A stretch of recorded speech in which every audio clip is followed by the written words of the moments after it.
एक सर्द और बारिश भरी शाम थी। कराची की सड़कें भीगी हुई थीं, गाड़ियों की लाइनें लगी थीं और हर तरफ हॉर्न और पानी की छींटों का शोर था। उसी ट्रैफिक में एक महंगी सियाह गाड़ी आहिस्ता आहिस्ता चल रही थी। अंदर नीना रज़ा और उसका शौहर रज़ा महमूद बैठे थे।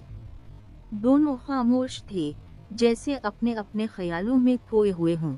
अचानक गाड़ी एक सिग्नल पर रुकती है और इसी लम्हे नीना की नज़र सामने सड़क पर पड़ती है।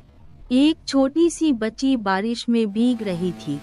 इसके कपड़े कटे हुए, पाँव नंगे और हाथ में एक छोटा सा डब्बा था।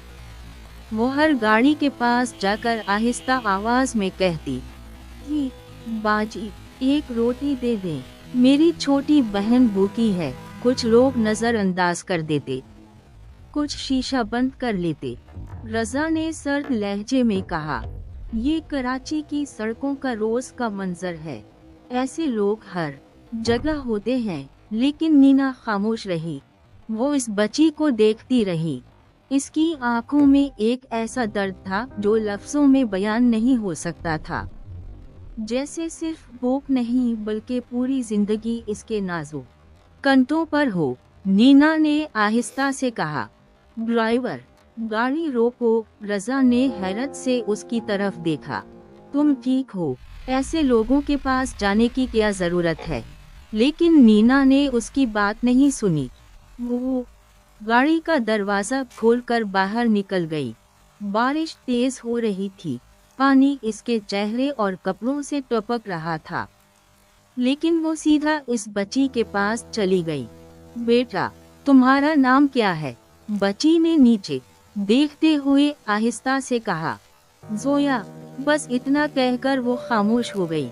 नीना ने इसके हाथ से डब्बा लिया और उसमें कुछ पैसे और खाने की चीजें रख दी। जोया ने नीना की तरफ देखा। उसकी आंखों में शक्र भी था और खौफ भी। बाजी, अल्लाह आपको खुश रखे। नीना हल्की सी मुस्कुराई, मगर उसके दिल में एक अजीब सा खला महसूस हो रहा था, जैसे ये बच्ची इसके अंदर किसी पुराने जख्म को छू गई हो। इस दिन के बाद ये मामूल बन गया। जब भी नीना इसी सिग्नल से गुजरती, जोया वहाँ होती।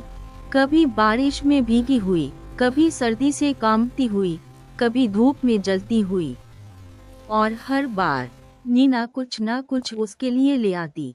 कभी खाना, कभी पैसे, कभी सिर्फ एक हमदर्द नजर। आहिस्ता आहिस्ता एक अनोखा सा रिश्ता बन गया। न दोस्ती, न रिश्ता, सिर्फ एक खामोश सी माँ जैसी मोहब्बत। रज़ा को ये सब बिल्कुल पसंद नहीं था। तुम अपनी जिंदगी इन सड़क के बच्चों के पीछे जाया कर रही हो। लेकिन नीना कुछ नहीं कहती, सिर्फ खामोश रहती, जैसे इसके अंदर कोई खालीपन इस बच्ची से भर रहा हो। फिर एक दिन जोया वहाँ नहीं थी, न सिग्नल पर, न सड़क पर। नीना बेचैन हो गई। दिल में एक नामालूम खौफ बैठ गया। अगले दिन वो खुद वहाँ गई। बारिश हल्की हल्की हो रही थी। एक छोटा लड़का मिला। नीना ने जल्दी से पूछा, जोया कहाँ है? लड़का पहले खामोश रहा, फिर आहिस्ता से बोला, कल रात पुलिस ले गई है। इस पर चोरी का इल्जाम है। ये सुनकर नीना का दिल जैसे रुक गया हो। वो फौरन पुलिस स्टेशन पहुंच गई। अंदर का माहौल पुराना, मध्यम रोशनी और खामोशी से भरा हुआ था। जोया एक कोने में बैठी थी, सर झुका हुआ, आंखों में आंसू और हाथ पर जख्म। नीना दौड़कर इसके पास गई। जोया, जोया ने इसे देखा और फूट फूट कर रो पड़ी। बाजी, मैं चोर नहीं हूँ, मैंने कुछ नहीं लिया। मैं सिर्फ अपनी बहन के लिए रोटी लेने गई थी। नीना का दिल टूट गया। तुम्हारी बहन कहाँ है? जोया ने कांपती आवाज में कहा, अस्पताल में, इसे खून की बीमारी है। ये सुनकर नीना फौरन खड़ी हो गई। चलो मेरे साथ। अस्पताल का माहौल बहुत भारी था। हर तरफ सफेद रोशनी, दौड़ते डॉक्टर और परेशान चेहरे थे। एक छोटी बच्ची बेड पर लेटी थी, बहुत कमजोर, सांसें बहुत आहिस्ता। डॉक्टर ने कहा, इसे फौरन खून चाहिए। नीना ने फौरन कहा, मैं दूंगी। कुछ घंटों बाद रिपोर्ट्स आई।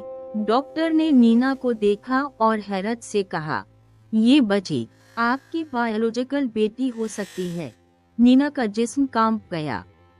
इसके जहन में 10 साल पुराना दिन आ गया, जब उसकी नौमौलूद बच्ची अस्पताल से गायब हो गई थी। इसकी आंखों से आंसू बहने लगे। वो भागती हुई जोया के पास गई। जोया, जोया ने आहिस्ता से कहा, मैं किसी की नहीं हूँ। नीना ने इसका हाथ जोर से पकड़ लिया। नहीं, तुम मेरी बेटी हो। वो लम्हा जैसे वक्त रुक गया हो। हर तरफ खामोशी छा गई। सिर्फ रोने की आवाज़ें और दिल की धड़कनें बाकी रह गईं। कुछ देर बाद रज़ा भी वहां पहुंच गया। सच सुनकर वो भी टूट गया और पहली बार उसने जोया को अपने सीने से लगा लिया। बारिश अब भी हो रही थी, लेकिन अब वो बारिश दर्द की नहीं थी, बल्कि एक नए आगाज की थी। क्योंकि कभी कभी जिंदगी हमें उन लोगों से मिला देती है जिन्हें हम समझते हैं कि हम हमेशा के लिए खो चुके होते हैं।